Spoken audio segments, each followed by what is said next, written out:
My in-laws went to Hawaii, forcing me to stay and take care of my sister-in-law's daughter, who was silent and bedridden. Minutes after they left, she stood up and said, "They want my $4 million.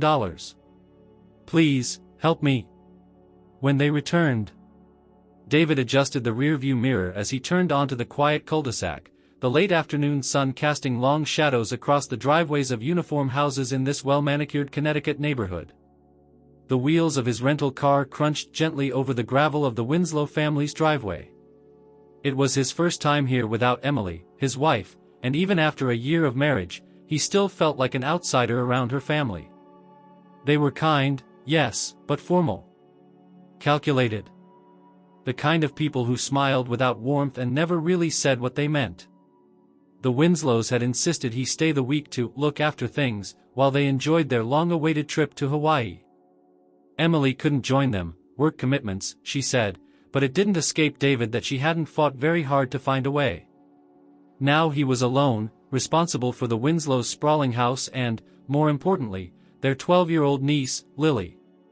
She was the daughter of Emily's late sister, Claudia, who had passed away 2 years ago under circumstances that no one ever seemed eager to discuss. Since then, Lily had lived with her grandparents, silent, bedridden, and, according to them, barely responsive. A degenerative condition, they said. Psychosomatic. Trauma-induced. They never used one word long enough for David to understand what was really going on. He only knew that Lily hadn't spoken a single word in the 2 years since her mother's death. He stepped out of the car and stretched. The air was cooler here than in the city. Cleaner. The front door opened before he reached it. Barbara Winslow, sharp as ever in a cream blazer and gold earrings, gave him her usual practiced smile. Behind her, Charles Winslow hovered with the luggage. "David, thank you again for doing this," Barbara said, brushing her palm across his shoulder as if wiping away dust. "It means so much to us."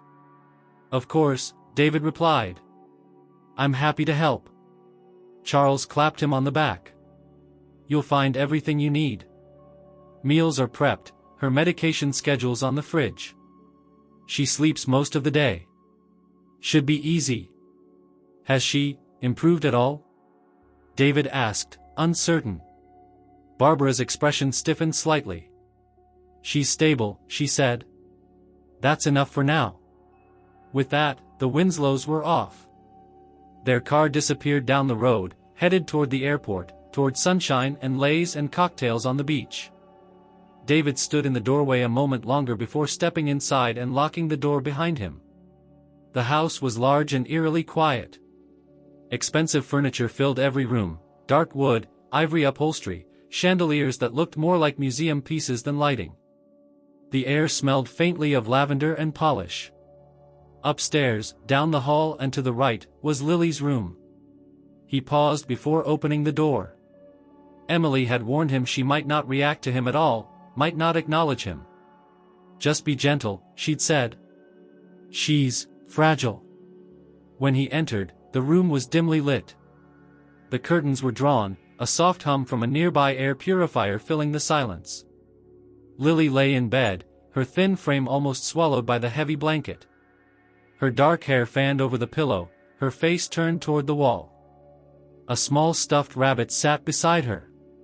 "Hi, Lily," he said softly. No response. He approached slowly, taking in the quiet rhythm of her breathing.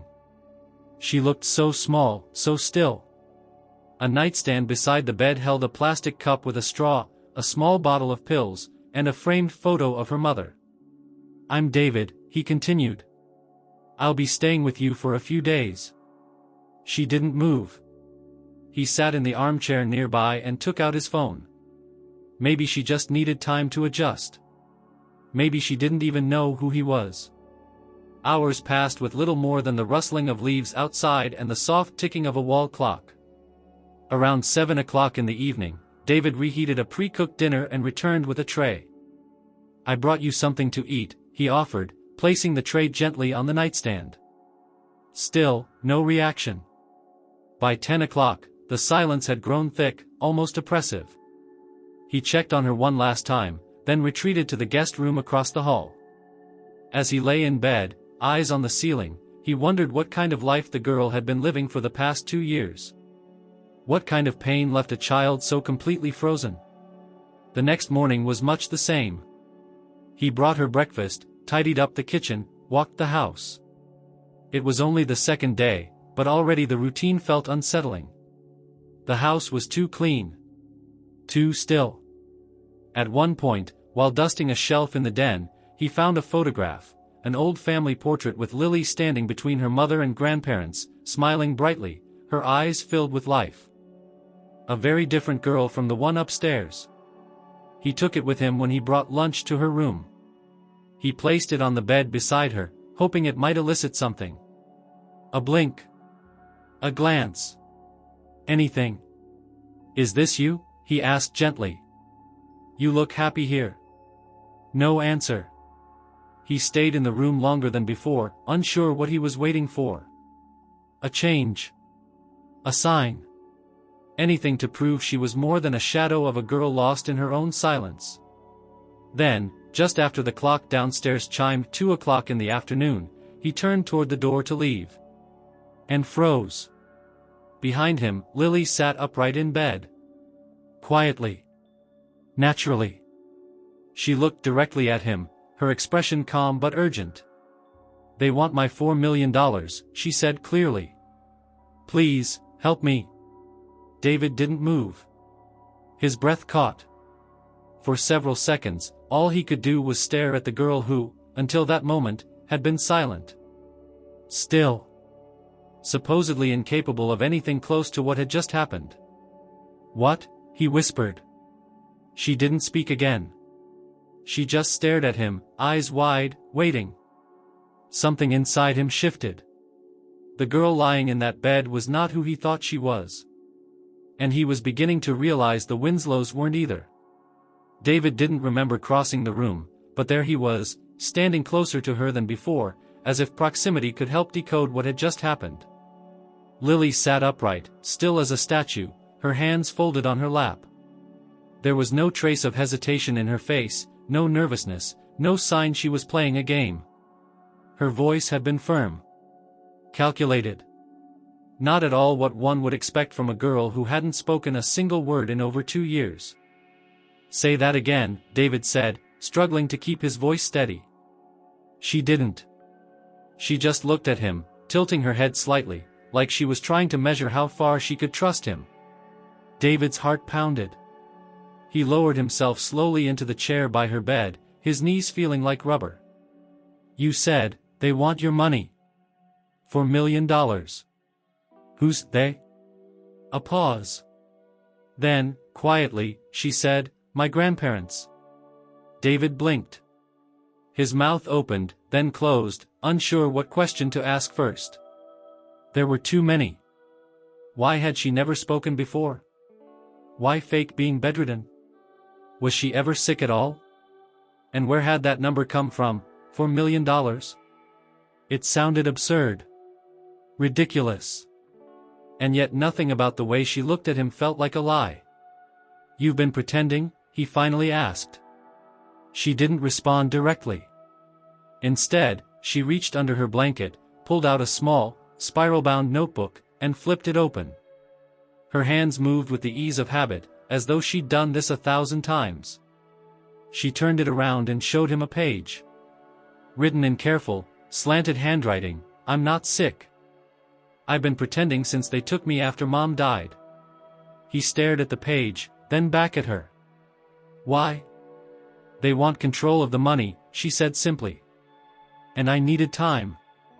David exhaled slowly, his mind spinning. "Time for what?"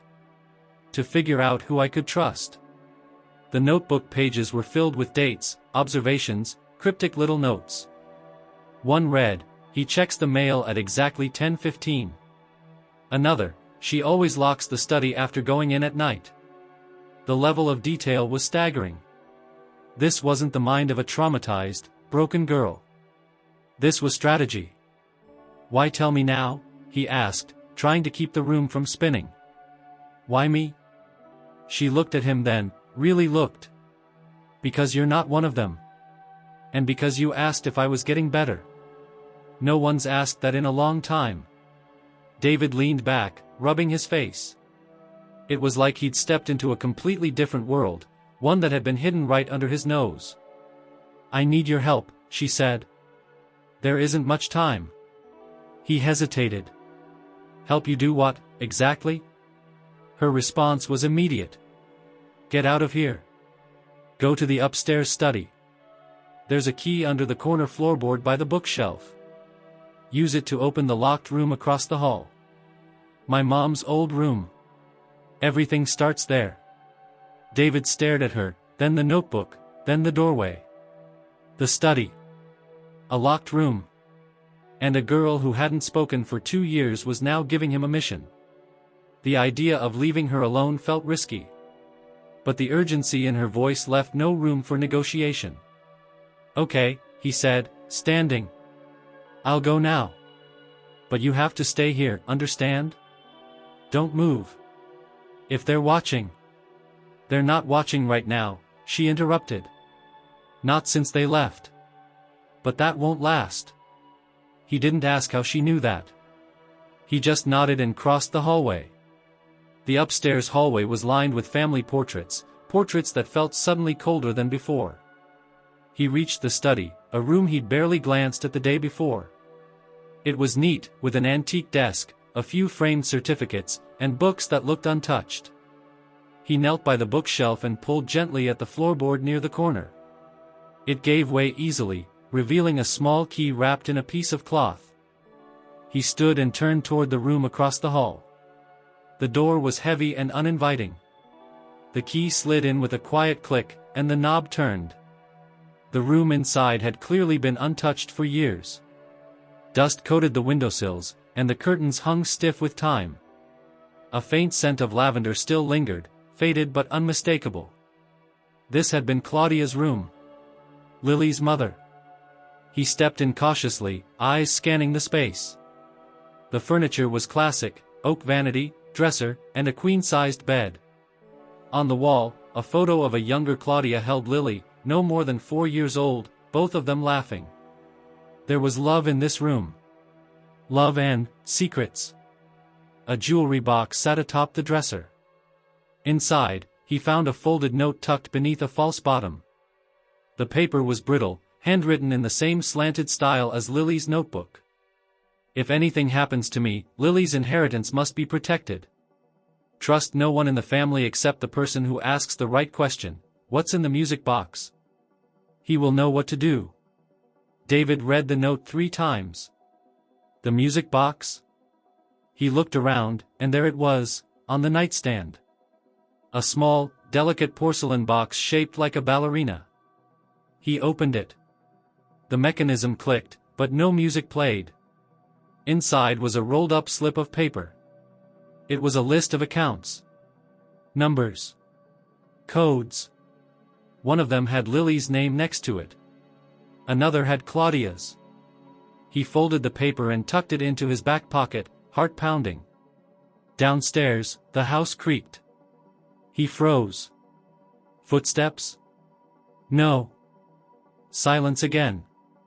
Still, he moved quickly, locking the room behind him, returning the key to the floorboard before heading back to Lily's room. She was still upright, waiting. You were right, he said, voice low. Your mom left something. And she mentioned a music box. She said the person who asks the question, what's in the music box, can be trusted. Lily's eyes lit up. Just slightly. She knew someone might come, she whispered. Someone like you. David sat again, this time leaning in closer. You need to tell me everything. All of it. No more half-truths. Lily nodded. My mom knew she was dying. Not from an accident.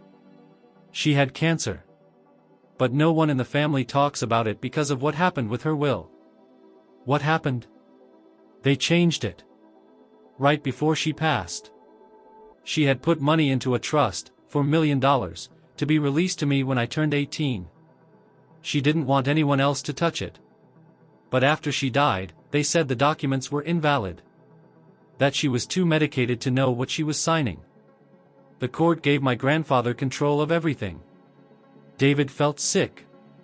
And you think they're watching you because they're afraid you'll remember? He asked. I don't think it, Lily said. I know it. They started giving me pills after the funeral. I stopped talking because I didn't feel safe. I stopped walking to keep them from moving me around. They thought I was broken. But I was listening. Watching. The implications were staggering. If what she was saying was true, the Winslows had orchestrated the manipulation of a grieving child and seized control of her inheritance, all under the guise of caretaking. You've been pretending all this time, he said slowly. 2 years? She nodded. And you need me to help you, what? Go to the authorities? Not yet, Lily replied. They'd never believe me without proof. That's why I needed to wait until they were gone. I need to find the original will. And the files my mom kept. I know they exist. I just don't know where yet. David stood and began pacing the room. Okay. So we look. We keep going. But we need to be careful. He stopped at the door, looking back at her. They're coming back in 7 days, he said. That's not a lot of time. Lily didn't flinch. Then we'd better start tonight. That night, after making sure the house was quiet and the doors locked, David returned to the upstairs hallway with a flashlight in one hand and a pen in the other, his heart still drumming a tense rhythm beneath his ribs. Lily had stayed in her room, lights off, perfectly still, just as she had for 2 years. If anyone had a reason to believe she was exactly what she appeared to be, it was because she had mastered that illusion far better than any child should ever need to. The room across from the study remained locked, but David had the key. He waited several moments before opening the door again, his ears tuned to any change in the stillness of the house. Nothing. Just the same silence, pressed in by the weight of secrets. This time, he entered the room with purpose. He turned on the flashlight and swept it across the space. Claudia's room was more than just a relic of the past, it was a sanctuary. The bed remained untouched, the covers smooth and unmoved, as if waiting for someone to return. On the walls were soft watercolor paintings, flowers, fields, and one, near the door, of a girl who looked like a younger Lily, smiling beneath a tree. David crossed to the dresser again and opened each drawer carefully. Clothes remained folded inside, some still bearing the faint scent of lavender. He checked beneath the dresser, behind the headboard, beneath the mattress. Nothing. But when he tapped the floorboard near the window, there was a hollow sound. He knelt down and pried it open. Inside was a small metal tin, rusted along the edges, and inside that, a leather-bound book, faded red, with a thin gold clasp. The initials, C.W., were pressed into the corner. Claudia Winslow. He opened the diary carefully, his breath shallow. The first page was dated 3 months before her death. I'm starting this for Lily. I don't know if she'll ever read it. But I have to write it down before everything gets taken from us. I see it happening already. The whispers. The way they look at me like I'm ungrateful for what they've done for me. They want the money. They always have. David flipped to the next entry. They're pretending to care. Charles and Barbara keep insisting I rest more, that I stop going to the bank, that I don't need to keep checking my legal papers. I don't trust them. Not anymore. I never should have let them get involved after Daniel died. Daniel, Lily's father. He remembered the name from conversations with Emily, but no one ever spoke of him in detail. According to what little David had gathered, he died in a car crash when Lily was just a baby. The next entries were more specific, more urgent. I spoke with Andrew again. He says the money is safe, but that if something happens to me, the trust may be contested. I told him to set it up so Lily would get everything at 18, but he warned me that family members can petition for control. I'm afraid they'll do exactly that. I'm afraid they're planning something. David turned another page, then another. One entry stopped him cold. I found the bottles. They're trying to drug me. They switched my pain meds. I compared the capsules. They're not what the doctor prescribed. Barbara insists it's a new prescription, but the label doesn't match. I'm being silenced slowly, one dose at a time. I have to act. If I wait too long, I might not be able to think clearly at all. He set the book down, the weight of Claudia's words settling like stone in his chest. These weren't paranoid fantasies. These were the final, desperate attempts of a woman trying to protect her daughter from her own family. There were clippings tucked between the later pages, photocopies of bank transfers, handwritten notes from a lawyer named Andrew Kessler, and a document outlining the structure of the trust fund. Claudia had been methodical. She hadn't just feared her family, she had prepared for them. One page, scrawled in shakier handwriting than the others, held only one sentence. If I'm gone, it wasn't an accident. David closed the diary and tucked it beneath his shirt.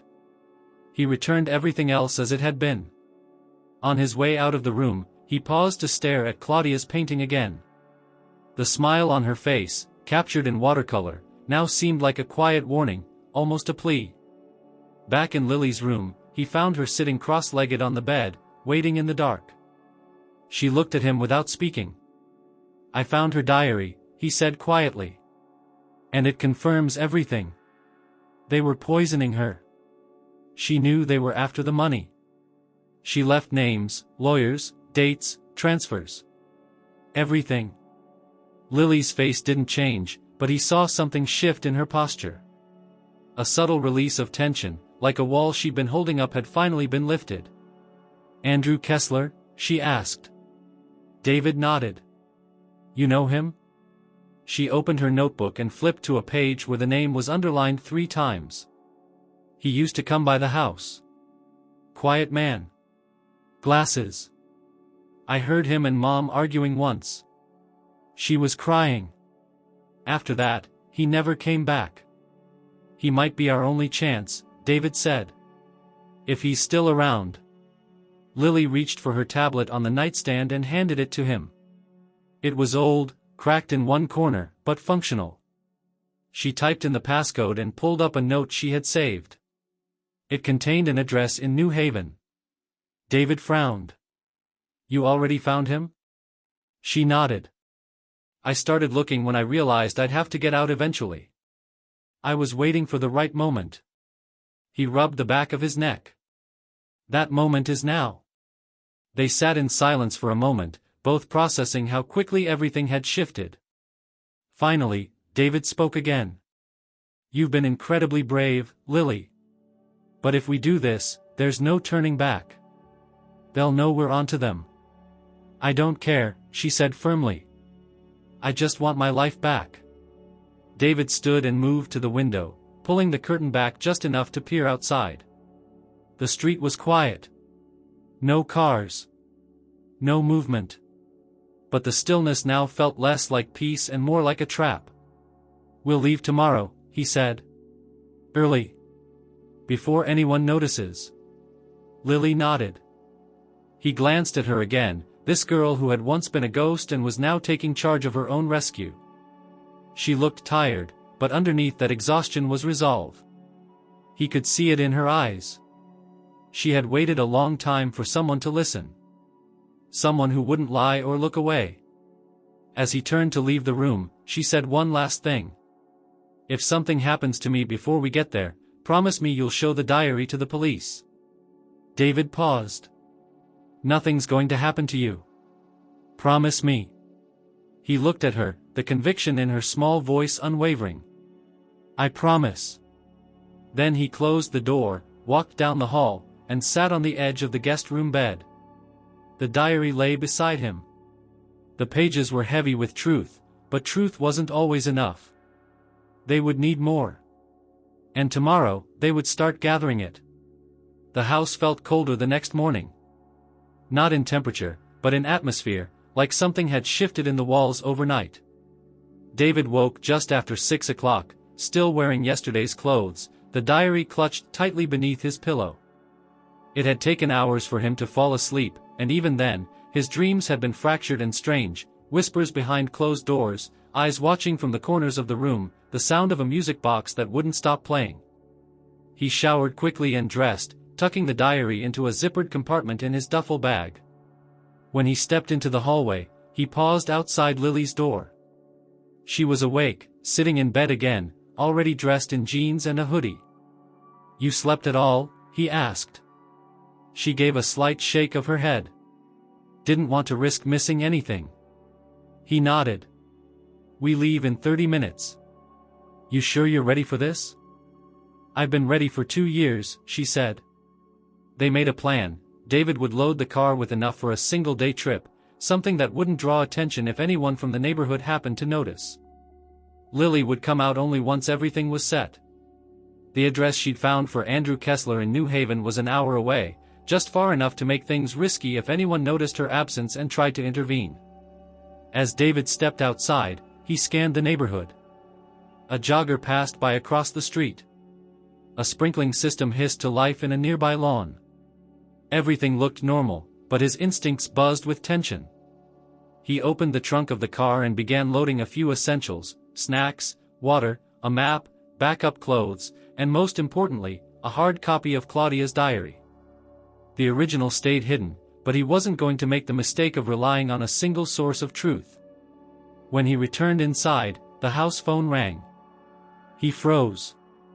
It was the landline, something he hadn't heard ring once since arriving. It rang again. He looked toward the hallway. Lily's door was still cracked open, her face half visible in the shadows. She gave a subtle nod. He walked to the receiver and picked it up. "Hello?" There was a pause. Then, a voice, male, distorted, slow, spoke on the other end. "You're not supposed to let her leave the bed." David's throat tightened. "Who is this? You think no one's watching? You think you're smarter than the rest of us?" There was a click. Then silence. David stood motionless for a long moment, the dial tone buzzing quietly in his ear.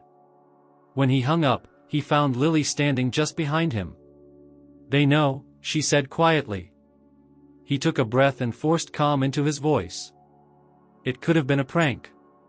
"No. It wasn't." He knelt down to her level. "Did you recognize the voice?" She shook her head. "Not exactly. But it sounded familiar. Like someone trying to sound different." David moved quickly after that. He double-checked all the locks on the doors, pulled the curtains tighter, and turned off the house Wi-Fi before slipping his phone into airplane mode. If someone had eyes on them, he wanted to cut as many signals as possible. They left 20 minutes later through the garage, the car moving slowly down the driveway. Lily ducked low in the passenger seat, a baseball cap pulled over her head, her hood up. From the outside, they could have been any father and daughter on their way to school or soccer practice. Nothing about them stood out. But David's eyes never stopped scanning the rearview mirror. It wasn't until they were nearly at the interstate that Lily finally spoke. "What if they have someone watching Kessler too?" "We'll know when we get there," David replied. "But if your mom trusted him, we have to try." They arrived in New Haven just before 9 o'clock.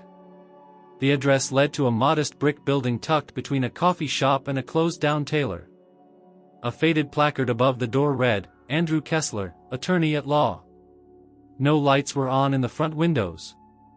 David parked 2 blocks away and walked them to the entrance.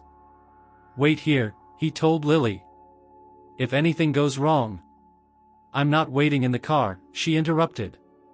"Not anymore." He wanted to argue. But she was right. They knocked once. Then again. A flicker of motion appeared behind the glass. Then a man, late 50s, tall, graying beard, peeked through the blinds. His eyes narrowed. Then widened slightly when he saw Lily. He opened the door a crack. "What are you doing here?" "You're Andrew Kessler?" David asked. The man looked from David to Lily and back. "Depends on who's asking." "We found Claudia's diary," David said. "She mentioned you. She trusted you." Kessler's eyes changed. He opened the door fully and waved them inside. Quick! Before anyone sees. The office inside was cluttered, but not messy. Papers covered most of the desk, and a law degree hung slightly crooked on the wall. A pot of coffee bubbled quietly in the corner. "I thought you were gone," Kessler said, looking at Lily. "I thought they had you locked away somewhere." "They did," she said. "But I'm not playing anymore." He nodded slowly. "Your mom, she warned me. She said if I ever heard from you, I needed to be ready." David pulled the copied pages of the diary from his bag and placed them on the desk. "She said the will was changed. That the trust was manipulated." Kessler scanned the first few pages and nodded grimly. "They found a loophole. They claimed she wasn't of sound mind when she signed the last version. Said her illness made her paranoid. They submitted an earlier draft with Charles Winslow listed as trustee. The court sided with them." Lily stepped forward. "Can it be undone?" "Not easily," Kessler said. "But with this, and if we can prove they had motive." "We can," David interrupted. "There's more. Audio recordings, tampered medication, even Claudia's own warning that her death wouldn't be natural." Kessler looked up sharply. "Recordings?" Lily nodded. "We just need a way to make it official." Kessler hesitated, then opened a drawer and pulled out a worn leather folder. "I never filed it," he said, placing the folder on the desk. "But your mom gave me this the night before she died. Her final testament. Signed. Dated. I kept it hidden because, honestly, I didn't know who to trust." David opened the folder. Inside was a signed and notarized document, a last will and testament with Lily as sole beneficiary and no mention of Charles or Barbara Winslow. "Why didn't you use this?" Lily asked. "Because by the time I tried, they had already declared the other document valid. And I was threatened." "By who?" Kessler met her gaze. "Your uncle. Richard." David stiffened. "Richard showed up at my house the night Claudia died. Said he knew I had a version of the will. Said if I ever tried to use it, things would go badly for me. I believed him." David glanced at Lily. Her jaw was tight, but she said nothing. Kessler exhaled. "But if you're ready to fight, then so am I." David's phone buzzed, despite airplane mode. He pulled it from his pocket, confused. The screen was black. Then it flashed once. A single word appeared in white text, glitching slightly across the display. "Stop." He looked up at Kessler. "We're running out of time."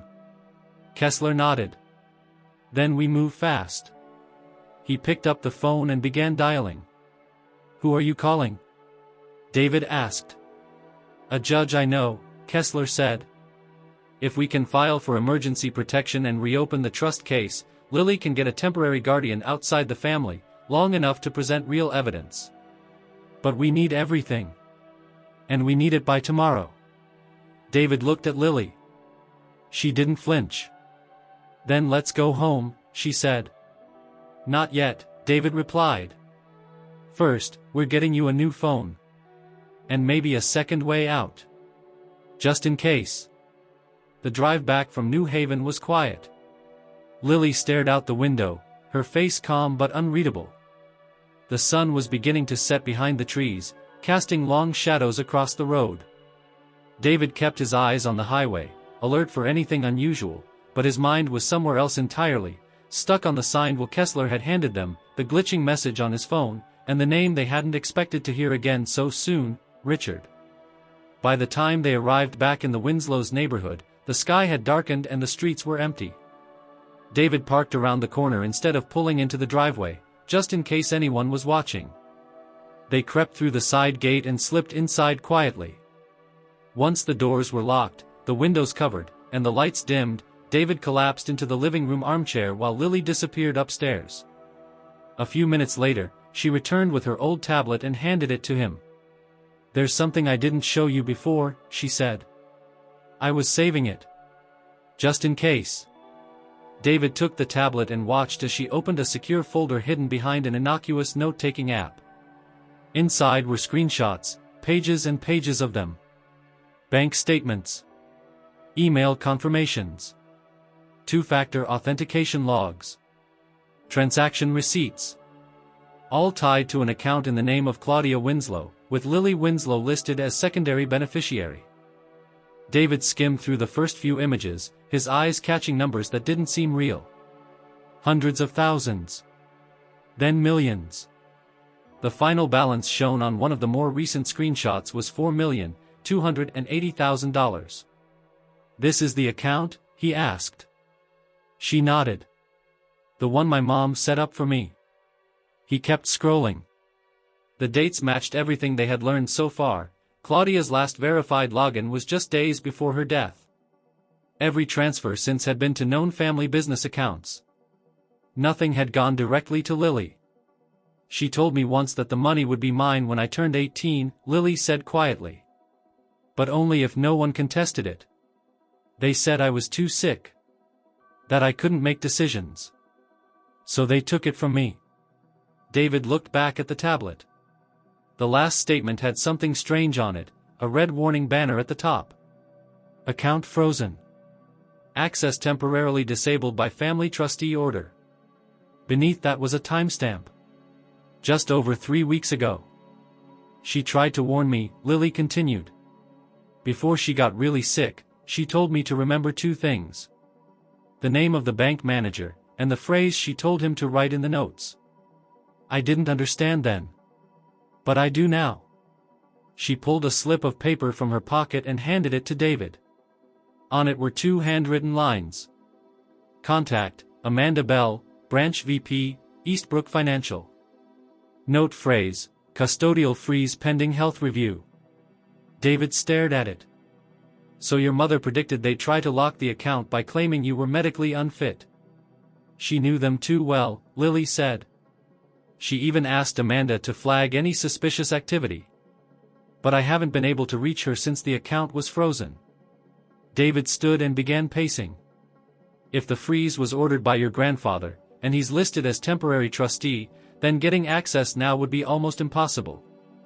Unless we show that I'm not incapacitated," Lily finished. He nodded. "Exactly. You're not in a hospital. You're not under legal guardianship anymore. If we can prove that you're lucid, aware, and acting independently, we can get the freeze lifted," Lily said.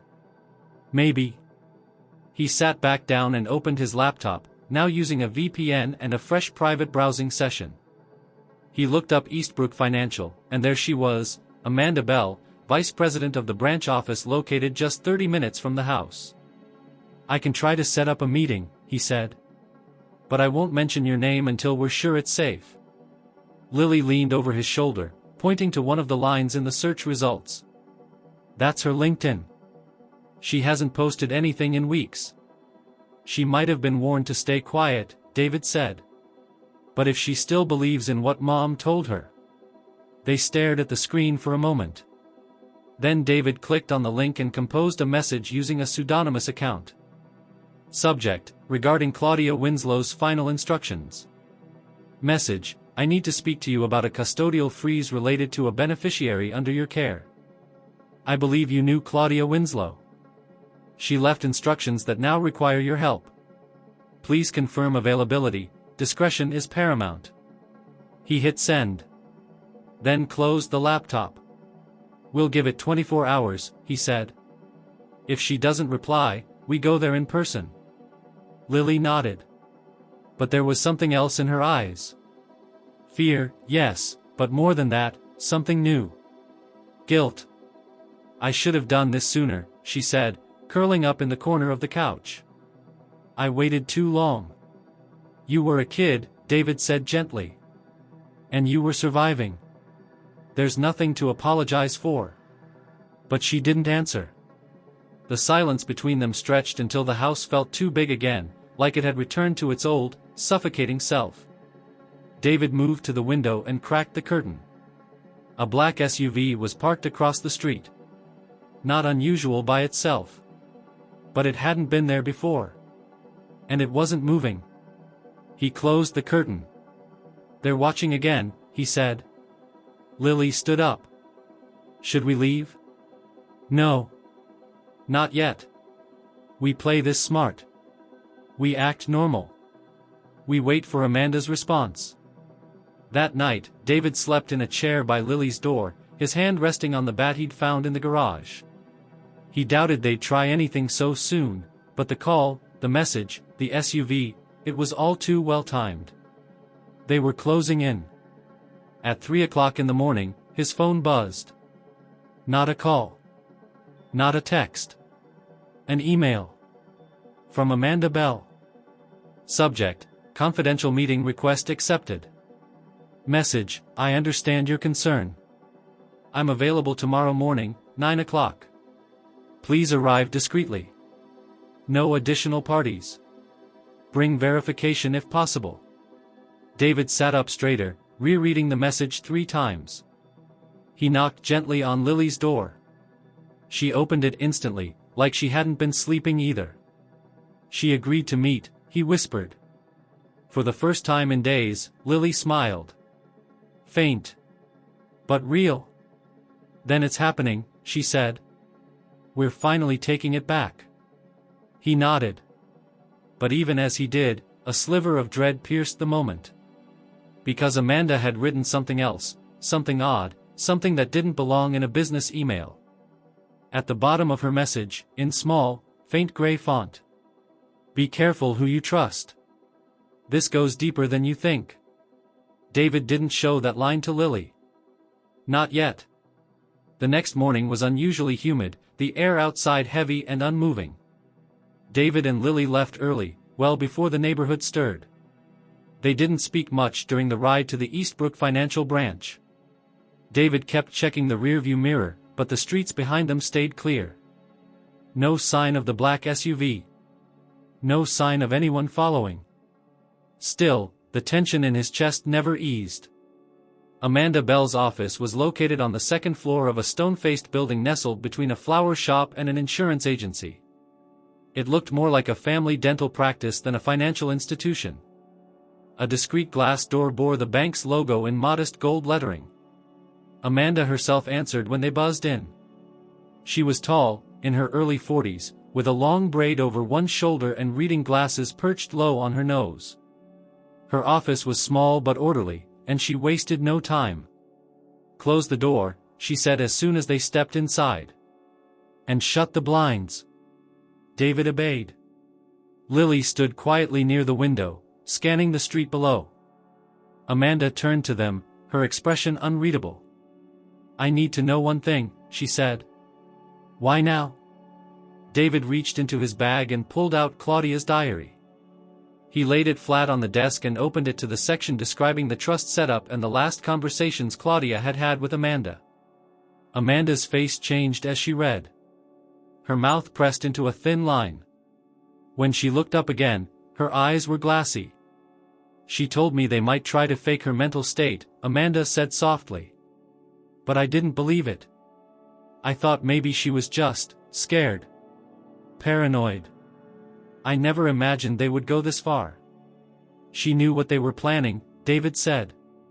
And she trusted you to notice when something went wrong. Amanda nodded. Then she turned to Lily.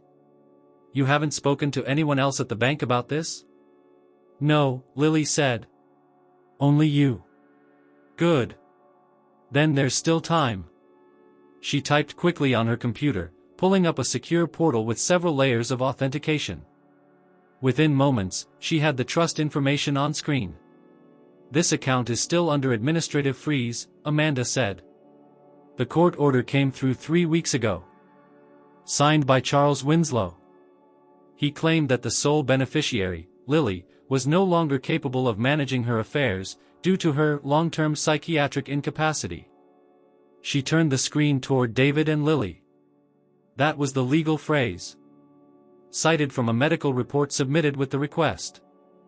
Fake report? David asked. Possibly. Or at least misleading. The bank doesn't verify medical claims. We follow court rulings. She clicked again, highlighting another field. But there's something they didn't notice. Claudia had a safeguard in the original trust agreement.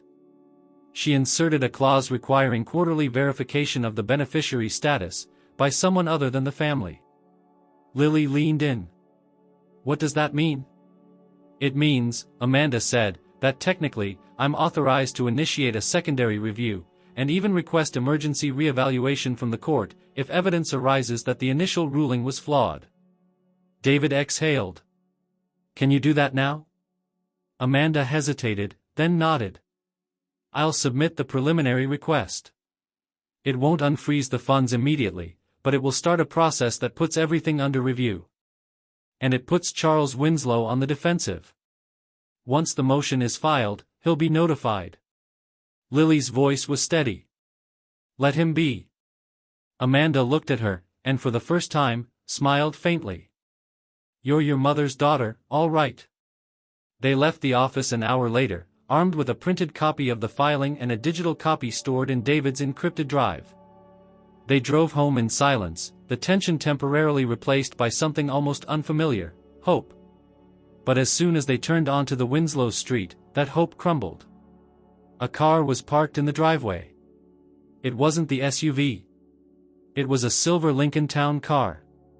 And standing beside it, leaning casually against the hood with a toothpick in his mouth and sunglasses pushed up into his hair, was Richard. Uncle Richard. He saw them coming and smiled. David braked slowly. What do we do? Lily asked. We go in, David said. We don't show fear. They pulled in beside the town car, and Richard approached before the engine was even off. David, he said, arms wide. What a surprise. Didn't expect to find you still hanging around. And Lily, my God, you're growing like a weed. Lily didn't respond. David got out and closed the door behind him. What are you doing here? He asked flatly. Richard feigned innocence. Just checking on the house.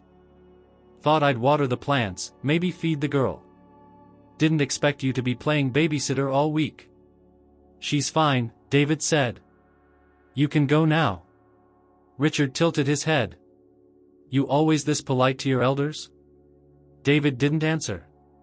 He opened the door for Lily and guided her inside without another word. But as he passed Richard, the older man leaned in, voice low.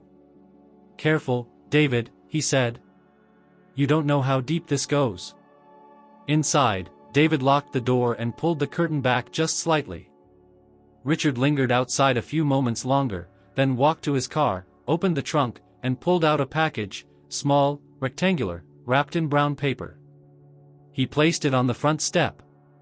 Then drove away. Lily watched from the stairs. What is it? David opened the door just enough to retrieve the package, then shut it quickly. They sat at the kitchen table and peeled away the wrapping. Inside was an old photograph. A grainy image of Claudia sitting in a hospital bed, pale and thin, with an 4 in her arm. Standing behind her were Charles, Barbara, and Richard. All three smiling. But Claudia wasn't. She looked terrified. Taped to the back of the photo was a note, typed in all caps. This is what the end looked like. Want to see yours? David set the photo down slowly. Why would he bring this now? Lily asked. Because he knows we've done something, David said. And he wants to scare us before we do more. Will it work? David looked at her. No, he said. Not this time. That night, they installed 2 new locks on the front door. David set up a motion sensor camera on the porch and another on the back fence. They took turns watching the monitors. Lily slept with the diary under her pillow. No one came. But Richard's message remained on the table, waiting. By the following afternoon, the air inside the Winslows' house had turned thick with a different kind of pressure. Though Richard's car hadn't returned, and no one else had come to the door, David could feel the presence of surveillance in everything. He noticed lights flickering twice in the garage. A subtle hum had started near the vents upstairs, possibly just air circulation, or possibly a hidden listening device he hadn't discovered yet. Even the silence itself felt rehearsed, like a stage waiting for its actors to return. Lily, despite her youth, was unfazed. She spent most of the day hunched over her tablet, comparing names from Claudia's diary to archived court records and news articles. Every so often, she would mutter something under her breath and scribble notes on a sheet of yellow legal paper that David had taped to the kitchen wall. The paper was now full of scribbled arrows, initials, and question marks, forming a web of relationships and motives that looked more like a crime investigation board than a child's notes. But by 5 o'clock, Lily stood up from the table with a decision. "We need to see him," she said. David looked up. "See who?" "The lawyer my mom trusted before she found Kessler," she replied. "His name was Bryant Harrow. He was a friend of hers before she got sick. They had a falling out, but I found his name in her earlier notes, before the diagnosis." David frowned. "If they had a falling out, are you sure he'll help?" "I don't know," Lily said. "But I found an address in Westport. And he's not connected to the family. That's enough for me right now." It was over an hour's drive each way, which made David hesitate. The house would be unguarded, and if anyone had been watching, their absence could trigger an unwanted visit. But then again, waiting had gotten them nothing so far. The bank motion was filed, but it hadn't triggered anything public. No confirmation of a court date. No word from Amanda since the email. The silence was too clean. He checked the street outside. No black SUV. No town car. No new vehicles. Still, he left a motion camera running, a backup flash drive hidden in the laundry room, and a recorded message explaining the situation, just in case anything happened to them before they returned. They left through the back door, cut through 2 yards, and caught a rideshare David had pre-booked under a false name, paying in cash. Westport was quieter than David remembered. Bryant Harrow's address led them to a colonial-style house with ivy climbing the walls and a crooked mailbox leaning forward like it had given up standing straight. David rang the bell once, then stepped back. No answer. He tried again. Still nothing. Just as he turned to leave, the door creaked open. An old man in his 60s, wiry hair, and a deeply lined face stood in the doorway wearing a cardigan and mismatched slippers. "You're David," he said. "And that must be Lily." David blinked. "How?" "Because you're not salesmen, and you don't look like the kind of people who show up for social calls. Also, I saw your names in Claudia's diary. She mailed me a copy of one of the first pages before she died." He stepped aside. "Come in." They followed him into a cramped, book-filled study that smelled of coffee and dust. Bryant moved slowly, but with purpose, gesturing them toward a pair of worn armchairs. "I don't talk to many people anymore," he said, settling into a creaking rocker. "But I told myself that if Lily ever showed up, I'd listen." Lily, standing near the fireplace, handed him a USB drive. "That has the full diary," she said. "The real one. Not just the page you saw." Bryant took it without comment and plugged it into his laptop. As the documents loaded, he shook his head. "She tried to warn me, you know. Claudia. She said Charles and Barbara were pushing her into something. But she'd said things like that before, and I figured it was the stress. Now I know better." He clicked through several of the scanned entries, his face tightening. "I handled some of her early trust paperwork," he said. "Set it up before her second cancer diagnosis. When I started asking questions about changing the beneficiary clauses later, Charles came down on me like a hammer. Threats. Accusations. Said I was trying to manipulate a dying woman. They filed a complaint with the bar. I nearly lost my license. They wanted total control," David said. Bryant nodded. "They got it." David leaned forward. "Can you help us now? Kessler's filed a motion to reevaluate the trust, but we don't know how deep this goes. The Winslows have connections, judges, lawyers, even a few police contacts." Bryant rubbed his eyes. "I can do more than help. I kept backups of all the trust revisions Claudia signed before they were challenged. And I still have the metadata logs, timestamps, email chains. It proves she was clear-headed and made those changes willingly. It's not everything, but it's enough to force discovery. Lily stepped closer. What do we do next? Bryant's voice lowered. We expose them. But not all at once. You need someone else on the record, a third party. Someone who saw Claudia after her final diagnosis but before the medication took full effect. David frowned. Someone like who? Bryant gave a thin smile. Her nurse. Personal hospice care. Name was Delia Moore. I believe she lives in Stamford now. If you find her, and she's willing to talk, it'll blow their claims apart. David took out his phone, already searching. But before he could make the call, Bryant's doorbell rang. All three of them froze. Bryant stood slowly and peeked through the front curtain. Then cursed. What is it? David asked. Bryant stepped back from the window. Two men. Suits. Don't recognize them, but they look like government or private security. They're not police. Are they knocking? They're circling the house. David looked at Lily. Time to go. They slipped out the back through Bryant's cluttered kitchen and down a narrow garden path that opened onto an alley.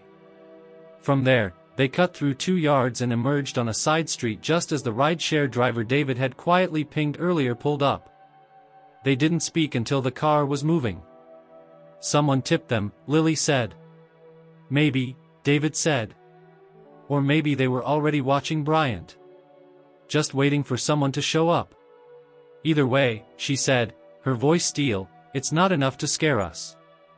David nodded. And for the first time since this had all begun, he knew they wouldn't run again. They arrived back at the Winslow house just before dusk, the sky turning a deep cobalt as evening crept in from the horizon. The house stood in silence, unchanged from the outside, but David knew better than to trust appearances. He pulled the car 2 blocks away and watched the windows for movement. None. Still, he sent Lily around back while he entered through the front with caution, his keys held tight like a weapon. As soon as he stepped inside, he knew something was off. It was the air. A faint scent of cologne, one that didn't belong to him, lingered in the foyer. Not fresh, but recent enough. Something citrusy, expensive. David closed the door silently behind him and stepped further in. The living room lights had been turned off. The hallway runner had shifted an inch to the right. The corner of a cabinet door in the dining room stood ajar. They'd been inside. Whoever they were. By the time Lily came through the back, her expression confirmed what David already feared. My closet was open, she said quietly. Drawers too. But they didn't take anything. David moved through the house methodically, checking each room, pulling open cabinets and lifting cushions. In the guest room, he found his duffel bag unzipped and slightly rearranged, but nothing was missing, not even the diary. Whoever had come through the house had done so surgically, as if they weren't looking to steal, but to find. Or to warn. The only thing clearly disturbed was the bookshelf in the office. Several books had been pulled from the shelf and left askew. A few drawers had been opened. Nothing was broken. But when David knelt down to check behind the bottom row of books, he spotted something he hadn't placed there, a blank envelope, sealed and unmarked, wedged deep in the corner. He pulled it out and held it under the desk lamp. Inside was a single sheet of paper, typed in a monospaced font. You're not as clever as you think. The next time, we won't just look. He showed it to Lily, who didn't flinch. They're getting sloppy, she said. Or confident, David replied. That night, they barely slept. David moved a chair against the front door and placed a hammer under the guest bed. Lily stayed curled on the living room sofa, surrounded by the files they'd gathered so far, Claudia's diary, Bryant's metadata, Amanda's motion to the court. The next morning, while David made coffee, Lily let out a sudden gasp. He rushed over to find her holding a cereal box. Inside, beneath the liner bag, was a sealed manila envelope. "I was looking for paper," she said. "And it was just there." David took it gently, turned it over, and broke the seal. Inside were over 24 pages of printed documents, stapled and marked in red ink. A folded note on top read simply, "She wanted you to know." Before it all went dark. They laid the pages out on the table. It wasn't just a collection of legal forms. It was a dossier. On Lily. On Claudia. On the Winslows. And the most damning of all, a medical transcript from a private hospital, dated 6 weeks before Claudia's death. It contained doctors' notes contradicting everything the family had claimed: no signs of cognitive impairment, no psychological breakdown, no medical reason to void her will. There was even an attached audio file, transcribed and printed, of a recorded phone call between Claudia and someone identified only as R. The voice of Claudia was clearly desperate. "Claudia, I won't change it again. You can't keep pushing me. R, you're tired, Claudie. You're confused. The more you fight us, the harder this gets. Just sign it. One more version. Then it's done. Claudia, you won't touch Lily. I won't let you. R, it's not your decision anymore." The date of the call was 2 days before Claudia collapsed and was hospitalized for the final time. David exhaled slowly. "This is the proof. This is what we take to court." Lily didn't smile. Her hands trembled slightly. "There's something else," she said. She reached for the back of the envelope, pulling out a small, crumpled Polaroid tucked between the last few pages. It was dark, but clear enough, a photo of a young nurse standing beside Claudia's hospital bed. Written in pen across the bottom were the words, "Delia, she saw everything." David scanned the image. "That's her. The nurse Bryant mentioned." Lily nodded. "We need to find her. Before they do." They began searching immediately. Delia Moore's name brought up several hits, nursing registries, social media accounts, a few local address records. But the most recent mention was a minor traffic citation filed under an address in Stamford, dated only 2 months earlier. David memorized the address. "We go now." This time, they didn't use a rideshare. David borrowed a neighbor's bike and drove to a rental car agency, picking up a car under a temporary ID he'd set up months ago when applying for work. Paranoia had its benefits. The drive to Stamford was longer than expected, slowed by midday traffic and 2 detours around construction sites. But they arrived just before 4 o'clock. The address was a modest duplex on a quiet street lined with trees and wind chimes. David knocked. No answer. He knocked again. Then the door opened slightly, and a woman with tired eyes and cropped hair peered out, holding the chain latch tight. "Who are you?" she asked. "We're not here to hurt you," David said quickly. "We need your help." "You worked with Claudia Winslow." The woman's eyes sharpened. "That name's not welcome around here," she said. Lily stepped forward. "I'm her daughter." The woman's face changed. Slowly, she closed the door, slid the chain, and reopened it wider. "You better come in. And fast." Inside, Delia led them into a small living room cluttered with papers and nursing books. She motioned for them to sit. "I knew this day would come," she said. "I just didn't think it would take this long." David handed her the photo from the envelope. Delia stared at it for several seconds before nodding. "She didn't want anyone else in the room when she talked," Delia said. "But she trusted me. She said if anything happened, I'd know what to say." "Did you hear anything specific?" David asked. "I heard enough," Delia said. "The night before she went into a coma, she told me her brother-in-law had changed the dosage of her meds.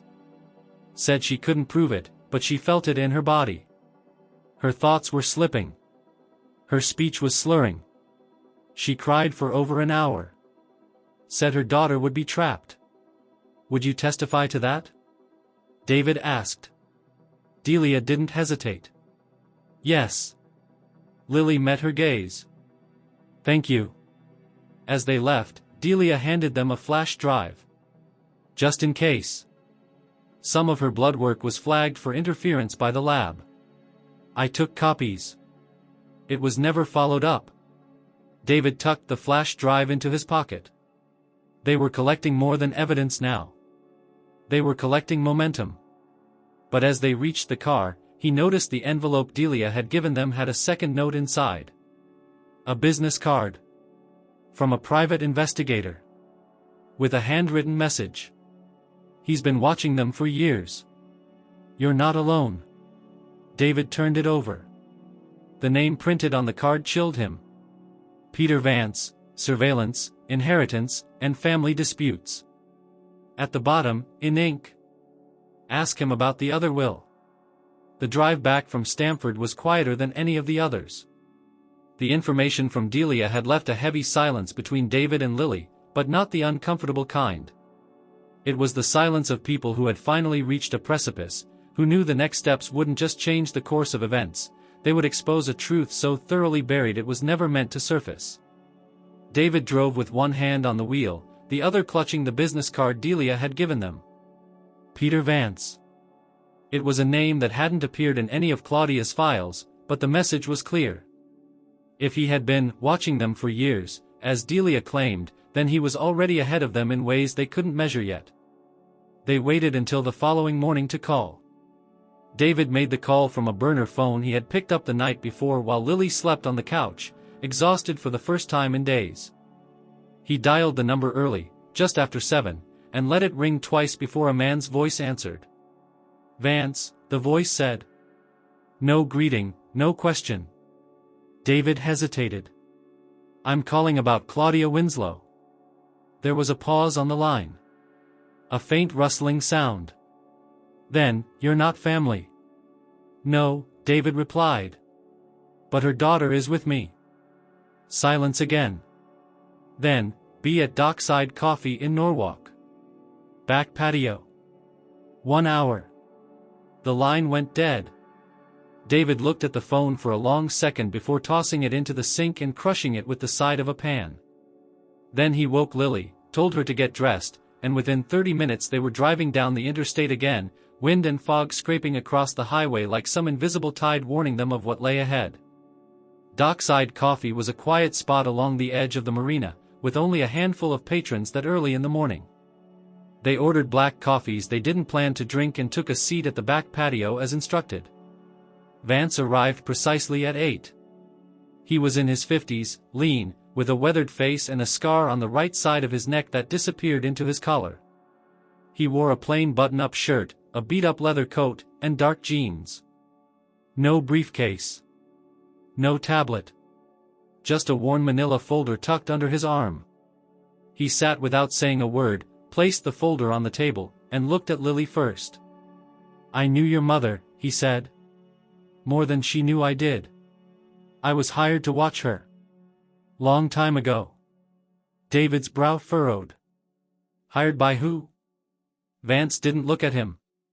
Doesn't matter now. What matters is that after a while, I stopped working for them. Lily spoke next. Because you saw what they were doing. Vance finally looked at David. She's smart. He opened the folder and pulled out a stack of documents. David recognized several right away, copies of court orders, bank reports, and surveillance photos. Some of them were of Claudia leaving the courthouse. Others were more disturbing, blurry shots of her lying in a hospital bed. Photos that could only have been taken without permission. Vance laid out the timeline.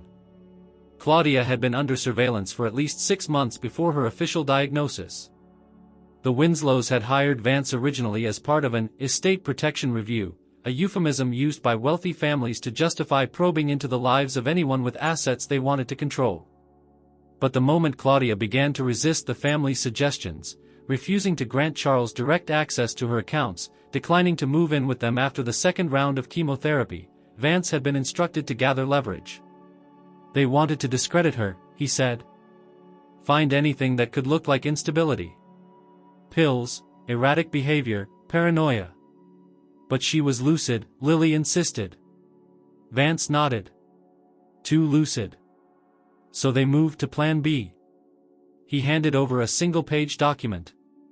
It was a scanned copy of a will. At first glance, it looked like the one Bryant had shown them. Claudia's signature was at the bottom.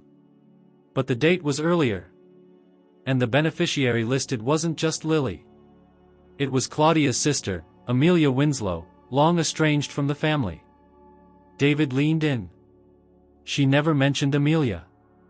No one did, Vance said. Because she vanished after Claudia's death. Went completely off-grid. That version of the will gave Lily a conditional inheritance, half at 18, half if and when a legal guardian not affiliated with the family could be appointed. If not, Amelia would assume full control. She was a backup, Lily whispered. A safeguard in case something happened. Exactly. David looked at Vance. So what happened to her? Vance shrugged. Disappeared 3 weeks after Claudia's funeral. Last seen boarding a train in Rhode Island. Phone's been dead ever since. Lily sat back in her chair. She was the only person they couldn't buy. David spoke next. So the version of the will Charles submitted, the one that made him temporary trustee, had to be fake. Vance gave a thin smile. Partly. He used a discarded draft and got a medical expert to testify Claudia had been hallucinating toward the end. But the court never saw the earlier version, the one naming Amelia. They claimed it didn't exist. But it does, David said, tapping the paper. And now you have it, Vance replied. Make sure it doesn't disappear again. Lily stared at the document. If we bring this to the court, you'll trigger an immediate injunction, Vance said. But it'll do more than that. It'll open the door to discovery. Depositions. Financial audits. And it'll pull Amelia's name back into the light. David nodded. Then we need to find her. Vance handed over another sheet, this one printed with last known addresses, aliases, and a possible shelter she might have contacted 6 months ago in Vermont. You've got 2 days before the court reviews Amanda Bell's motion, he said. Use them wisely. Lily stood, her hands clenched. If they come after us again. They will, Vance said. But next time, you'll be ready. Back in the car, David placed the newly found will into the glove compartment and locked it. Then he looked at Lily, her face set with quiet resolve. You okay? He asked. She nodded. I just want to finish what she started. The hearing was never supposed to happen this fast. David had expected a week, maybe 2, for the court to process Amanda Bell's emergency filing. But instead, the call came at 6:42 in the morning, barely 2 days after their meeting with Peter Vance. Kessler's voice on the line was tight and urgent. The judge moved it up, he said. They've filed a motion to expedite, claiming Lily's mental state is deteriorating. The hearing's in 3 hours. Virtual. They're calling everyone. David sat on the edge of the guest bed, heart hammering. Who's presiding? Judge Malcolm Penn Tough. Conservative. Doesn't like surprises. Do we have enough to counter it? We have Claudia's diary. The nurse. The original will. And we have Lily, Kessler said. That's more than enough, if we do this right. David didn't wake Lily immediately. Instead, he moved through the house in silence, setting up the dining room as a makeshift courtroom. He moved the table to the center of the room, positioned the webcam at eye level, tested the microphone. Kessler would join via encrypted link. Amanda too. David kept checking the time as he prepped the files, digital and hard copies both, watching the minutes collapse under pressure. By the time he finally woke Lily, the sun was up, and his hands were shaking. She dressed quietly, pulling her hoodie low over her forehead, but there was no trace of fear in her face. I'm ready, she said simply. They logged into the hearing 5 minutes before the scheduled time. The screen flickered and resolved into a split layout. In one window, Judge Penn's dark wood-paneled office, where the judge sat in a high-backed chair, stern and expressionless. In another, Amanda Bell. In the third, Kessler, seated before a shelf of law books. And then came the final window. Barbara and Charles Winslow. They sat side by side, impeccably dressed, Charles in a tailored navy blazer, Barbara in pearls and a cream blouse. And flanking them, dressed in a lawyer's calm uniform, was Richard. David felt his jaw tighten. Richard smiled directly into the camera. The judge opened with the formality of protocol, verifying all parties and the purpose of the emergency session. We are here today to examine the status of the minor beneficiary, Lily Winslow, and the conditions under which the Winslow family assumed legal custodial control of her financial assets through a family trust, following the death of Claudia Winslow. David sat straight. Lily remained silent until the judge addressed her directly. Miss Winslow, I understand you've been under medical care for some time. Do you feel you're mentally and emotionally capable of participating in this hearing today? Yes, Your Honor, she said clearly. I do. There was a subtle shift in the judge's posture. A flicker of attention. Barbara leaned in. Your Honor, with respect, we'd like to submit updated documentation from Lily's physicians. No need, Judge Penn interrupted. I've already reviewed the prior filings. Richard spoke next. Then, Your Honor, we request that the court dismiss this hearing on the basis that the minor's presence and statements today were unduly influenced. Mr. Hollis, he nodded toward David, has no legal authority to speak on Lily's behalf, nor is he a licensed guardian. Kessler responded swiftly. Your Honor, we've submitted a request for emergency temporary guardianship, pending investigation. That motion is attached to the docket and includes affidavits from Amanda Bell, a licensed financial executive, and Delia Moore, a certified medical professional who personally witnessed the deceased's final days. The judge held up a hand. Enough. Let's proceed. Kessler laid out the foundation first, presenting Claudia's handwritten diary entries, supported by timestamps and metadata. He read directly from the entries, Claudia's concern about her altered prescriptions, her fear of being declared unstable, her trust in Lily's autonomy. Then Amanda Bell spoke. I interacted with Claudia over the course of 3 years, she said. She was clear-headed, deliberate, and emotionally grounded in all financial conversations. She included a specific clause in the trust to protect her daughter from precisely this situation.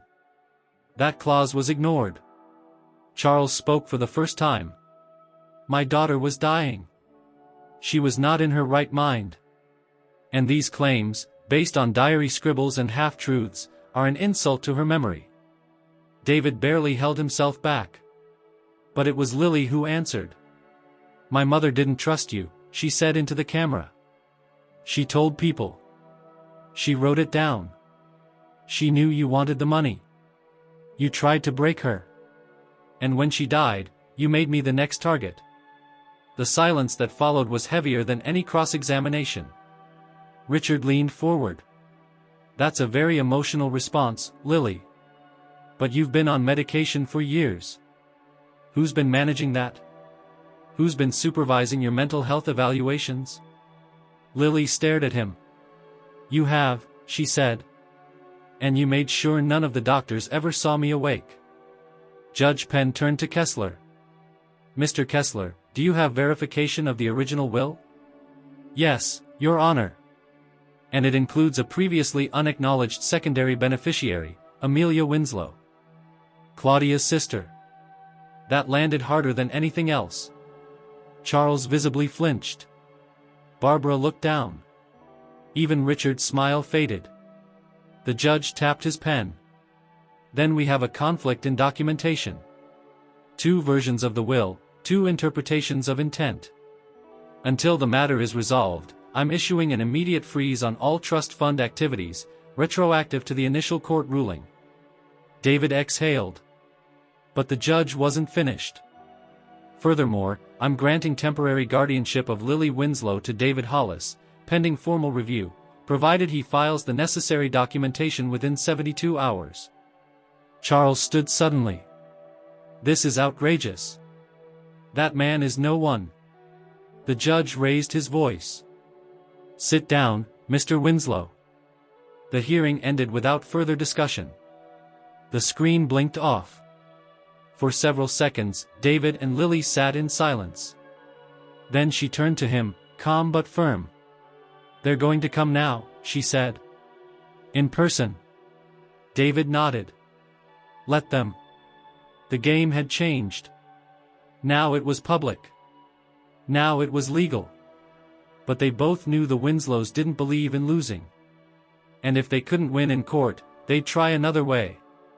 The order from Judge Penn had barely settled when the backlash began. By the next morning, David's phone lit up with 3 missed calls from blocked numbers, followed by a short voicemail, a single breath, deliberate and slow, followed by silence. He played it twice and deleted it. Lily received a different kind of warning. As she stepped outside to retrieve a package from the porch, she found a note taped beneath the welcome mat. "Stay still. Stay quiet. Stay safe. Or don't." There was no signature, but the scent of Barbara's perfume lingered faintly on the paper, a cloying floral David had smelled on silk scarves and hallway cushions. He balled the note in his fist and burned it over the sink. The doorbell rang less than an hour later. When David opened it, 2 uniformed police officers stood on the step. They were polite, professional, and carried a copy of the judge's emergency guardianship order.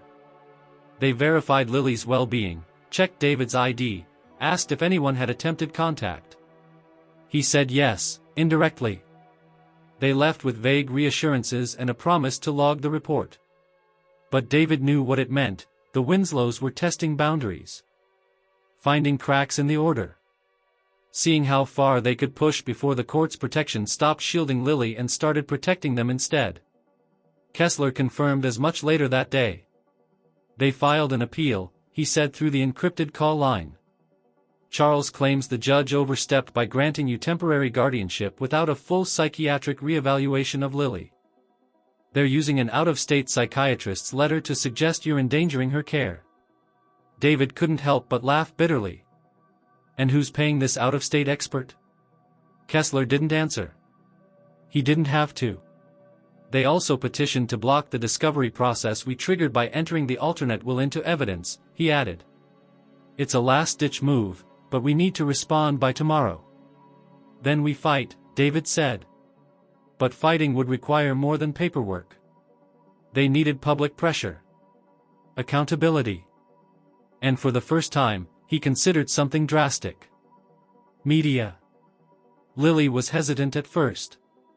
"They'll twist it," she said. "They'll make me look like the crazy one. Or say you manipulated me." "They might," David agreed. "But we don't need everyone to believe us. Just enough to make the court pay attention." Lily thought it over for a long time.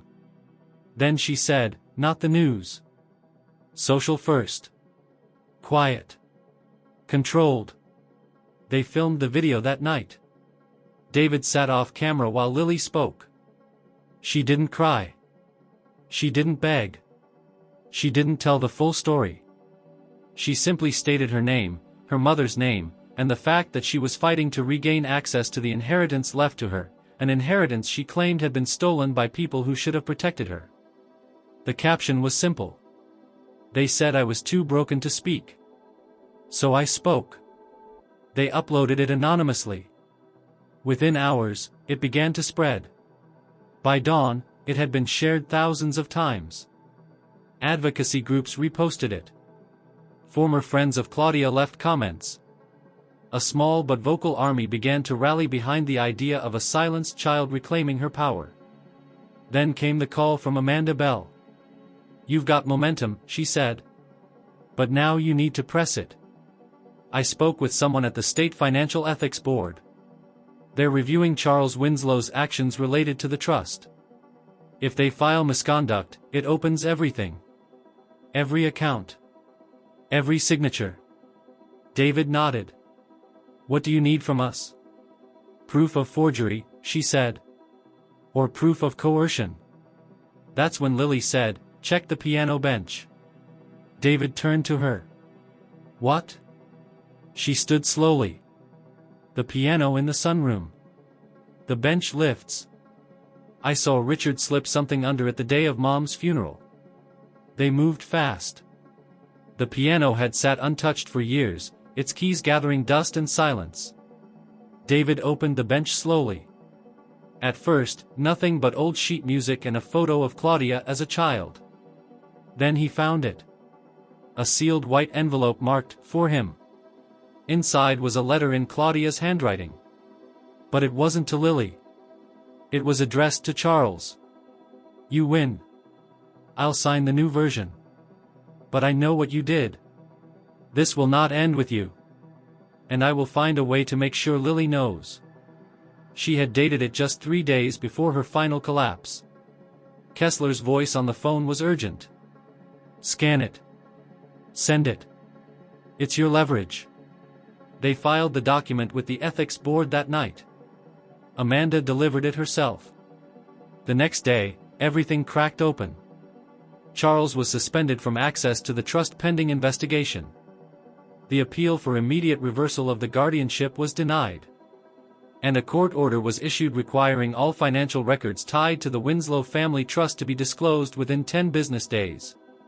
But the moment they received that notice, everything changed. Because Charles and Barbara vanished. Not a word. No lawyers. No appearances. Even Richard couldn't be located. David drove by the estate in Fairfield. The gates were open. The security system offline. The mailbox overflowing. When he called Kessler, the lawyer didn't even sound surprised. "They're running," he said. "Not from you. From what's coming." But it wasn't over. Because while the ethics board began its work, and the court processed the mounting stack of evidence, someone else responded to the social post. A woman named Angela Reeve, a paralegal from Claudia's original law firm, messaged Lily directly. "I have something you need to see." Claudia met with an attorney the week before she passed. Not Kessler. Not Bryant. Someone else. The meeting wasn't on the books. But I witnessed it. They met her 2 days later in a small cafe in Hartford. She slid a manila folder across the table, but her hands trembled. "I could lose everything for this," she said. "But I liked Claudia. And I hated what they did to her." Inside the folder was a notarized statement. Dated 3 days before Claudia's collapse. In it, Claudia affirmed her full mental clarity and stated her intent to leave all remaining decisions regarding Lily's care in the hands of Amelia Winslow, should anything happen to her. Signed. Stamped. Witnessed. David stared at the document. "But Amelia disappeared," he said. Angela nodded. "Then I suggest you find her. Because that statement supersedes everything else they've used against you." They left Hartford before dark. That night, Lily pulled out a sketchpad she hadn't touched in months. She drew Claudia's signature over and over until her hand ached, not because she needed to copy it, but because it made her feel close again. David watched her from the hall. For the first time, he saw something return to her face. A shadow of freedom. They were almost there. But the real war was still coming. The calm that settled over the next 48 hours felt unnatural. Too quiet, too still. David checked the security feeds 3 times a day, rerouting footage through a proxy server provided by Peter Vance. Nothing. No black cars. No motion triggers. No late-night shadows slinking past the windows. The Winslows had vanished like smoke. But David knew they weren't gone. They were recalibrating. Waiting. And sure enough, on the 3rd day, a courier arrived at the front door carrying a thick envelope with no return address. David signed for it and opened it carefully, standing just behind the locked door while Lily watched from the hallway. Inside were printed screenshots, captured images of the anonymous video Lily had posted online. But these weren't ordinary screen grabs. They were accompanied by doctored headlines, mimicking the layout of major media sites. Troubled teen manipulated by older man in inheritance scandal. Questions surface over mental state of girl at center of family trust dispute. foster guardian under investigation for coercion, court documents suggest. They're trying to smear us, David said, laying the pages across the table. Lily looked them over, jaw clenched. They're preparing the public for something. Probably planning to leak this. Make it look like we made the whole thing up. David noticed a slip of yellow paper tucked in the back of the envelope. A handwritten message, scrawled in Richard's unmistakable sharp, left-leaning hand. Still think this ends in court? David didn't reply aloud. But he opened the safe and moved Claudia's diary, the Amelia affidavit, and the signed statement from Angela Reeve into a secure case. It was time to finish this. That night, David called Peter Vance. "We need to draw them out," he said. "Something they can't ignore." Vance replied without hesitation. "You still want Amelia? We need her. She's been hiding in New Hampshire. Changed her name to Annie Wallace. Teaches part-time at a community college in Nashua. She's stayed silent because she thinks she failed Claudia. Give me the address." Vance paused. "There's something else you should know," he said. "The Winslows didn't just vanish. They liquidated 2 offshore accounts, combined balance of over $7 million. My guess? They're preparing for either a full retreat or a final strike." David nodded slowly. "Let's make them choose." He and Lily drove to Nashua early the next morning, arriving at a modest red brick apartment complex on the edge of town. The address led them to Unit 3B, where a woman in her late 40s opened the door wearing paint-stained overalls and wireframe glasses. "Annie?" David asked. She didn't respond, just stared at Lily. And then her expression cracked. "You look like her," she whispered. "Just like Claudia when we were kids." They sat in the living room, and David explained everything. The altered will. The forged signatures. The nurse. The financial documents. The pending ethics investigation. Amelia listened silently, her fingers trembling as they gripped the edges of a mug she never drank from. "I failed her," she said. "I left when she needed me." "You did what you thought was safest," Lily said softly. "But now you have a chance to fix it." David placed the affidavit from Angela Reeve on the table. "This was your sister's last legal request. You were meant to be my guardian. The court can still recognize it.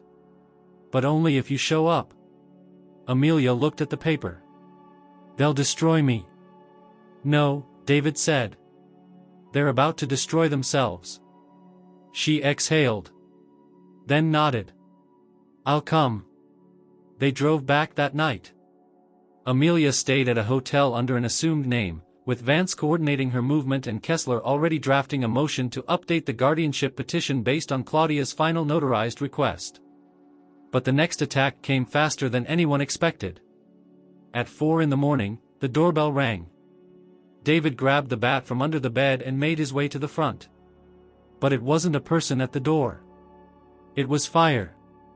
Someone had thrown a Molotov cocktail onto the porch, and flames were licking up the siding. He grabbed the fire extinguisher and doused it before it reached the main structure. But by the time the fire department arrived, the front door was charred, the steps blackened, and a small part of the siding had melted into warped plastic. No sign of the arsonist. No cameras caught the culprit. But as Lily stood beside him in the aftermath, still barefoot in her pajamas, she held out a piece of debris that had been flung into the bushes. A business card. Richards. The back had a single word scratched into it. Run. They didn't. Instead, they called Kessler. And within 12 hours, he filed an emergency injunction. Not only did it accuse the Winslows of witness intimidation, but it also submitted Richard's prior threats, on voicemail, in writing, and now by fire. The court granted the injunction. More importantly, it triggered a federal investigation. That night, Amelia recorded a formal statement, confirming Claudia's request, her knowledge of the trust structure, and the manipulation that followed her sister's death. It was emotional, raw, but resolute. The file was uploaded to the court and sent directly to the ethics board. But the final blow came from Amanda Bell. She called David with one last surprise. "There's a third version of the will," she said. "It was never signed. But it was drafted 3 days before Claudia's hospitalization, stored in my private vault because she wasn't sure she could trust the legal firm anymore. What's in it?" She added a final clause. If Lily's safety was ever threatened, the funds would be rerouted, not to her, but to a private foundation she had quietly set up to protect victims of familial financial abuse. Her exact words were, "If they want to steal it, make them steal ashes." "Can we file it?" Amanda hesitated. "It's not legally binding without her signature. But it shows intent. And more than that, it tells the world what she wanted." David hung up and looked at Lily. "You still want to win this in court?" Lily stared at the fire-scorched doorway. "No," she said. "I want everyone to see what they really are." David nodded. Then they uploaded the final document to the same anonymous account as the first video. They released it along with Claudia's diary. Her voice. Her signature. Her warnings. And with it, a message from Lily herself. "This is the story they tried to bury. My mother's story. My story. If you've ever been told to stay silent for the sake of family, this is for you." Within 24 hours, it had over 1 million views. But the final reckoning was still coming. 2 weeks later, the courthouse was full. Not with reporters, though a few waited respectfully outside. Not with protesters, though the story had certainly sparked a movement. Inside the courtroom, there were only the essential figures: the judge, the attorneys, the representatives from the state's Financial Regulatory Board, and in the back row, silent and watchful, sat Lily. She was no longer hidden behind a hoodie or a blanket. Her shoulders were straight, her eyes focused. She wore a navy blue blazer borrowed from Amelia and carried herself with a calm the world hadn't seen from her before. This wasn't a child being defended anymore. This was a witness. A survivor. A plaintiff in her own right. David sat beside her, hands folded, eyes on the door. They'd received word that morning: Barbara and Charles had returned. Under the pressure of subpoenas, frozen assets, and the looming weight of a federal investigation, the Winslows had come back to Connecticut in silence. No press statements. No defiance. Just a court-mandated re-entry into the battle they tried to end with threats and fire. When they finally entered the courtroom, it was anticlimactic. Charles looked thinner, more exhausted. Barbara wore her usual pearls, but they drooped on her like a burden. Richard did not appear. His location remained unknown, though his lawyer submitted a letter stating he would not testify on grounds of potential self-incrimination. Kessler rose first and began the presentation of evidence. Not just financial records, but the timeline, Claudia's diagnosis, her final filings, the contradictory medical documents, the conflicting wills, and the attempt to remove Lily's autonomy without due process. Then Amanda Bell was called to testify. Her voice was clear, unwavering as she described the freeze, the coercion, and the warning Claudia had given her in private. She handed over both signed trust documents and the unsigned, scorched earth, version, Claudia's final act of defiance. Amelia followed. Her statement moved even the stenographer, who paused more than once to adjust her glasses. Amelia admitted her guilt in stepping back after Claudia's diagnosis. She spoke of her promise to protect Lily. Of the affidavit. Of the signature. She submitted the letter Claudia had left for her. When the judge asked Lily if she wanted to speak, there was a long pause. She stood. "My name is Lily Winslow," she said. "For 2 years, I didn't speak. I pretended to be sick because it was the only way to be safe. They told people I was broken. They said I couldn't be trusted. But my mother did trust me. She trusted me enough to leave the truth in pieces, hoping I'd put them together." She turned slightly toward Charles and Barbara. "You used my silence as a weapon. You used my mother's death as a door. And you used your power to try to erase what she wanted. But I was never gone. I was watching. The courtroom fell silent as she returned to her seat. It took the judge 3 days to deliver the ruling. On the fourth morning, the official decision was published. All current legal authority over Lily Winslow's trust and estate was permanently revoked from Charles and Barbara Winslow. Full custodial and legal control would transfer to Amelia Winslow as the guardian named in Claudia's final statement. David Hollis, by separate motion, was recognized for his role in exposing fraud and abuse and awarded discretionary visitation and advisory privileges under the new guardianship agreement. The financial trust was reinstated, and the full balance of over $4 million, adjusted for the frozen period and re-evaluated interest, was returned to its intended beneficiary, Lily Winslow. A separate ruling declared that any further legal interference by the Winslow family would trigger criminal proceedings for obstruction, conspiracy, and financial fraud. Charles and Barbara did not speak as they left the courthouse. They did not look back. They were not arrested. Not yet. But the investigation into their offshore accounts had just begun. 3 months later, Lily walked through the gates of her new school, a private arts and sciences academy with a focus on restorative education. She had chosen it herself. No handlers. No quiet stares. Just students and teachers who treated her like any other 12-year-old, even if her story had once flashed across a million screens. David and Amelia helped her move into the school's on-campus housing. It was only 30 minutes from where Amelia lived now. David had stayed nearby too. He rented a small house with a garden, finally allowing himself to return to his writing. He never called himself her parent. But when she came over on weekends, she still called him D. One afternoon, while visiting his home, Lily sat at the kitchen table with a sketchbook. She no longer needed to draw Claudia's name to feel close to her. She was drawing a comic strip instead, one she'd created herself. It featured a girl with a magnifying glass, a ghost mother who spoke in riddles, and a villain with no face. At the bottom of the final panel, the girl sat under a tree, eating an apple in the sunlight. She titled it, in big block letters, Free. David leaned over her shoulder. "You're finishing it?" She nodded. "Yeah." "And what's the last line?" Lily smiled. "She says, I'm not what they said I was. I'm what I choose to be now." He stepped back. "No edits needed." As Lily packed her bag and returned to campus that evening, the world outside looked the same: streets, traffic lights, trees bending in the wind. But for her, everything had shifted.